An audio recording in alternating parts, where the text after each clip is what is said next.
I'm Thomas. This video is brought to you by the premier Thomas online retailer, KikeStore.com. Get the best ranges at the best prices today. And don't forget to use code TF47 to save 10% off your first order. As always, thank you to our sponsor. Enjoy the video! Hi guys, Thomas and Friends 47 here, and today we're taking a look at the new BRIO World Training Garage number 33574. Now, BRIO is special to me for a number of reasons. One, BRIO actually made Thomas and Friends products for a very short time.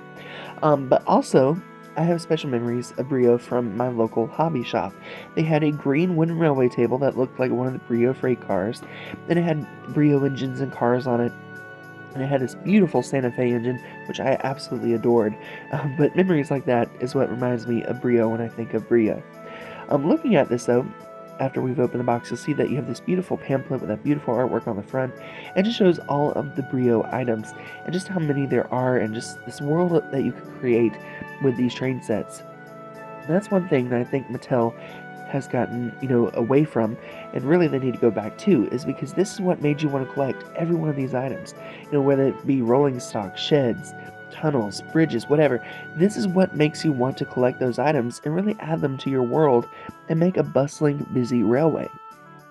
I remember that's what I used to do as a kid, still do to this day. But I think that there should be more things like this included in products to help sell those advertisements, but also to add to the memories, These are special memories that really will always be in my heart. Anyway, though, you'll see that they have a lot of track pack here, Disney-themed items. On the other side, this is the more, My First Railway type thing, BRIO Classic. Not really something that interests me, but I'm going to show it because it's on the pamphlet. Anyway, now that we've looked at that, let's take a look at the accessory itself. The BRIO has always delivered when it comes to quality and print detail, and they've done it here too. You'll see they have the little red chimney on the top, you have this nice power box, you have this little great detail, little button detail, and the way that they printed the bricks looks like mortar in between. On the front, you'll see that you have the shed door with a nice BRIO name printed there. A little bit of plastic there. Notice if you turn the chimney on the top, the door actually moves, and it just looks so cool. I did this for hours, just memorized with it. I say hours, but 10-15 minutes just opening and closing the door. One thing that I don't like though, I will note this, the plastic is a little bit cheap feeling and it gets gritty. So when you're trying to move the door, sometimes it doesn't want to always move. On the other side, you'll see it has the great detail on the buttons that are not colored, they're just white. On the other side, they were red. Here's the back of the shed, the top of the shed, and the bottom. Alright, now, this doesn't just work with BRIO engines though, which I'm happy to report. You see if you open the door up here. You can also use this with Thomas Wooden Railway and other brands of wooden railway engines too. So for example, this Thomas Wood Rosie. Back her into the shed. Kind of back her up just a little bit more because she was too close to the front. The door actually caught the magnet. But there you go. And so it also works with zany trains, which is one reason I got this, because I wanted a shed for my zany engines and cars. Now I have one. So with Toxic Ted here, he's going back in the shed. Of course, the same thing that happened to Rosie. The magnet caught there. Just had to push him back just a little bit. Thank you, Ted. And then there you go. Isn't that awesome? Now another thing that's cool is if you keep winding the door, it will actually go past and go down on the other side, which I thought was pretty neat too.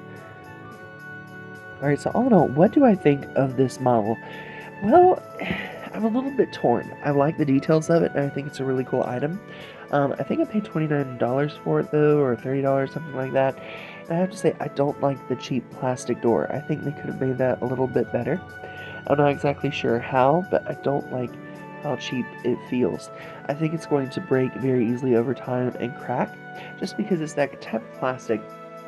If you know what I mean, you'll know what I'm talking about, but it's very thin in certain parts. You'll see where it has those little white lines on the door. That's where the plastic has flexed enough where it opens and closes.